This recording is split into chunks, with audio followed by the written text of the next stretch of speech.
Hello, ഇന്ന് ടോസ്റ്ററൊന്നും ഇല്ലാതെ ഒരു അടിപൊളി നോർത്ത് ഇന്ത്യൻ സാൻഡ്വിച്ച് ഉണ്ടാക്കിയാലോ? അതിന് വേണ്ടിയിട്ടൊരു തവ അടുപ്പിൽ വെച്ച് 2 ടേബിൾ സ്പൂൺ എണ്ണ ഒഴിക്കുക. എണ്ണ നന്നായി ചൂടാവുമ്പോൾ 2 സവാള ചെറുതായി മുറിച്ചതിടുക. ഞാൻ അതിൻ്റെ കൂടെ കറിവേപ്പില മുറിച്ചിട്ടു കേട്ടോ. എന്നാൽ നമ്മൾ കഴിച്ചു പോകുമല്ലോ, അല്ലെങ്കിൽ കറിവേപ്പിലയൊക്കെ എടുത്ത് പുറത്തേക്കിടും. അപ്പോൾ അതിന് വേണ്ടിയിട്ട് ചെയ്തതാണ് കേട്ടോ.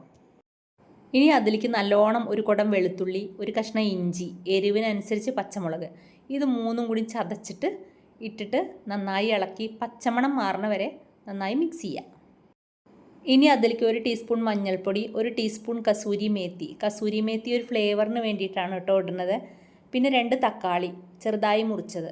തക്കാളി പുളിക്കനുസരിച്ച് ഇടണം. ചില തക്കാളി നല്ല പുളി ഉണ്ടാവും, അപ്പോൾ 1 തക്കാളി ഇട്ടാൽ മതി, വല്ലാതെ പുളിയായാൽ നന്നാവില്ല. പിന്നെ ഉപ്പിടുക. അത് കഴിഞ്ഞ് ഇതൊക്കെ കൂടി ഒന്ന് മിക്സ് ചെയ്ത് ഒരു 2 മിനിറ്റ് ഒന്ന് അടച്ച് വെച്ചിട്ട് വേവിക്കുക. അപ്പോൾ ആ തക്കാളിയൊക്കെ നന്നായിട്ട് വെന്ത് കിട്ടും കേട്ടോ. ഇനി നമുക്ക് നമ്മുടെ അടപ്പൊന്ന് തുറന്ന് നോക്കിയാലോ. അതാ ഇതൊക്കെ നന്നായി വെന്തു കേട്ടോ. തക്കാളിയൊക്കെ അതിലേക്ക് നന്നായി മിക്സായി. അതൊക്കെ നന്നായി ഒന്ന് ഉടച്ചൊക്കെ ചേർക്കുക. ഇതൊരു 5 ഉരുളക്കിഴങ്ങ് പുഴുങ്ങി വെച്ചതാണ്. പുഴുങ്ങി നന്നായിട്ട് തോലൊക്കെ കളഞ്ഞ് ഉടച്ച് വെച്ചതാണ്. അത് ഈ മിക്സിലേക്ക് അങ്ങോട്ട് ചേർക്കുക.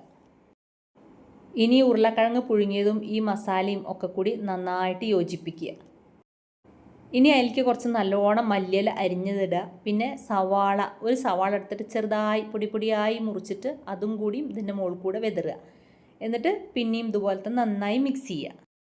അപ്പോൾ ഇതാ നമ്മളെ സാൻഡ്വിച്ചിന് വേണ്ടിയിട്ടുള്ള മസാല റെഡിയായി കഴിഞ്ഞു കേട്ടോ. ഈ മസാല കുട്ടികൾക്കും വലിയവർക്കും ഒക്കെ നല്ല ഇഷ്ടമാവും. സിമ്പിളായിട്ടുള്ള മസാലയാണ്. ഇനി ഒരു പാത്രത്തിൽ കുറച്ച് ബട്ടറും കുറച്ച് ബ്രെഡ് വേണമല്ലോ സാൻഡ്വിച്ച് ഉണ്ടാക്കണമെങ്കിൽ. അതുപോലെ തന്നെ ഈ സാൻഡ്വിച്ച് ഉണ്ടാക്കാനുള്ള മസാല എടുത്ത് വെച്ചിട്ട് ഇത് ഓരോന്ന് ഇതിലിങ്ങനെ നിറയ്ക്കുക. ഇതുപോലെ മസാല എടുത്ത് ഇതിൻ്റെ ഉള്ളിൽ മുഴുക്കൻ നിറയ്ക്കുക. എന്നിട്ട് ഒരു പീസ് ബ്രെഡ് ഇതിൻ്റെ മുകളിൽ വെക്കുക. എന്നിട്ട് നമ്മൾ എടുത്ത് വെച്ചിട്ടില്ലേ ബട്ടർ എടുത്തിട്ട് ഇതിൻ്റെ മുകളിൽ പുരട്ടുക. അത് അവനവൻ്റെ ഇഷ്ടത്തിന് പുരട്ടാം. അധികം വേണ്ടവർക്ക് അധികം പുരട്ടാം, കുറച്ച് വേണ്ടവർക്ക് കുറച്ച് പുരട്ടാം. ഇനി ബട്ടർ ഇല്ലാച്ച നെയ്യ് പുരട്ടിയാലും മതി കേട്ടോ. ഇങ്ങനത്തെ ഓരോ പീസുകളായിട്ട് മസാല പുരട്ടി ബട്ടർ പുരട്ടി വെക്കുക. ഇനി ഒരു തവ വെച്ചിട്ട് അതിൽ തിരിച്ചും മറച്ചും ഇട്ടിട്ട് നന്നായി മൂപ്പിച്ചെടുക്കുക. അപ്പോൾ ഇതാ നമ്മൾ അടിപൊളി സാൻഡ്വിച്ച് റെഡി ആയി കേട്ടോ.